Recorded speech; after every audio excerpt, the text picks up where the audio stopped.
শুভ সন্ধ্যা সকলকে। ইচ মানে আমরা জানি প্রত্যেকটি বা প্রতিটি, যেমন ইচ বয় প্রতিটি ছেলে, ইচ গার্ল প্রতিটি মেয়ে।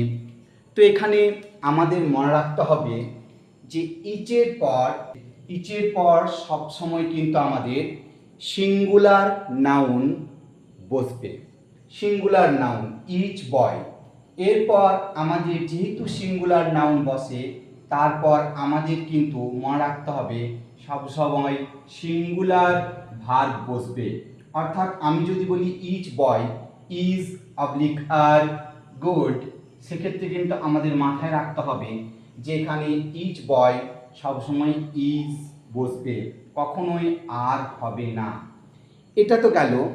এর মজার বিষয় যেটা আমাদের সাধারণত ভুল হয় দেখা যায়, আমরা যদি ইচ অনেকগুলোও ব্যবহার করি, যেমন ইচ বয় অ্যান্ড গার্ল, এখানে আমরা জানি যে অ্যান্ড দিলে কি হয়, অ্যান্ড দিলে দুজন বোঝায় এবং সেটা প্লুরাল হয়ে যায়।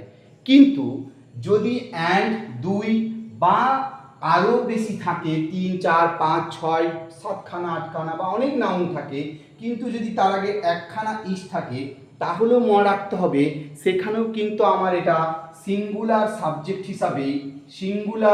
সাবজেক্ট হিসাবেই কিন্তু ব্যবহার হবে। যদি এখানেও এরকম বলা হয় যে ইজ অবলিক আর আমাদের গুড, আমাদের মনে হতে পারে যে এখানে ইচ বলা আছে এবং বয় এবং গার্ল দুজন আলাদা আলাদা করা আছে, অর্থাৎ প্লুরাল হবে, সেটা কিন্তু হবে না। এটাও কিন্তু সিঙ্গুলার সাবজেক্ট হিসাবে ব্যবহার হবে এবং স্বাভাবিকভাবেই আমাদের এখানেও কিন্তু ইজ হবে। আরও মজার বিষয়, যদি এই ইজ শব্দটা এখানে যেমন বয় এবং গার্ল এর আগে একটি মাত্র ইজ ব্যবহার হয়েছে, এখানে যদি একটি মাত্র ব্যবহার না হয়ে অনেকগুলো ব্যবহার হয়, যেমন ইচ বয় কমা ইচ গার্ল, আরও ধরে নিলাম আমি ইচ ম্যান, ইচ ওমেন, এতগুলো যদি আমি ব্যবহার করি, ধরে নিলাম অ্যান্ড ইচ ওমেন, অর্থাৎ each boy each girl each man and each women, 4খানা নাউন ব্যবহার হয়েছে। এগুলোকেও আমরা অনেক সময় প্লুরাল বলে এই পুরো সাবজেক্টটাকে হয়তো আমরা প্লুরাল বলে ভুল করি, কিন্তু না, প্লুরাল কিন্তু মোটেই হবে না। মজার বিষয়, ইচের পর যতগুলো নাউনই থাক না কেন সর্বদা কিন্তু সিঙ্গুলার সাবজেক্ট হিসাবে ব্যবহার হবে এবং স্বাভাবিকভাবে এর পরেও কিন্তু সর্বদা সিঙ্গুলার ভার্ব অর্থাৎ ইজ ব্যবহার হবে।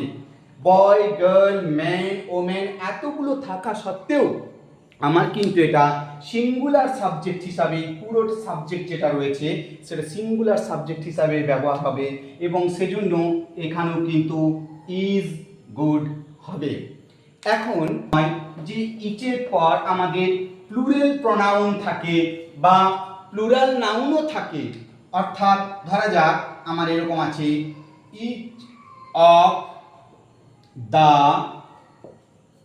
মেন, অর্থাৎ আমরা এটা দেখতে পাচ্ছি প্লুরাল নাউন, কিন্তু যেহেতু ইচ অফ দ্য রয়েছে, ইজ রয়েছে, এখানেও কিন্তু ইচ অফ দ্য মেনের পর ইজ অবলিক আর, এটা যদি আমাকে বসাতে হয়, এটা প্লুরাল নাউন থাকা সত্ত্বেও এটা কিন্তু সিঙ্গুলার সাবজেক্ট হিসাবে ব্যবহার হবে, অর্থাৎ এখানেও আমার ইজ ব্যবহার হবে। বা আমি যদি প্রোনাউনও বলি ইচ অফ দেম, আমরা বুঝতে পারছি যে এটা কিন্তু প্লুরাল, কিন্তু মজার বিষয় হচ্ছে যেহেতু আবার সেই একই নিয়ম, যেহেতু এখানে ইচ রয়েছে, এখানেও কিন্তু আমার এটা সিঙ্গুলার প্লুরাল প্রোনাউন থাকা সত্ত্বেও এটা কিন্তু আমার সিঙ্গুলার সাবজেক্ট হিসাবে ব্যবহার হবে, অর্থাৎ এখানেও কিন্তু আমার আর ব্যবহার হবে না, ইজ ব্যবহার হবে। অর্থাৎ মজার বিষয় এটাই, প্লুরাল দেখে আমাদের এখানে মেন দেখে বা এখানে দেম দেখে আমাদের টেন্ডেন্সি থাকতেই পারে এখানে প্লুরাল ভার্ব করার অর্থাৎ আর দেওয়ার, কিন্তু মনে রাখতে হবে যেহেতু আগে ইজ রয়েছে সেক্ষেত্রে কিন্তু কখনোই আমার সিঙ্গুলার সাবজেক্ট হিসাবেই সেটা ব্যবহার হবে, প্লুরাল সাবজেক্ট হিসাবে ব্যবহার হবে না এবং সিঙ্গুলার ভার্ব নেবে। কিন্তু যেটা মজার বিষয় এখানে এরপর যেটা আমি বলবো ফাইনালি, কিন্তু যদি প্লুরাল প্রনাউনের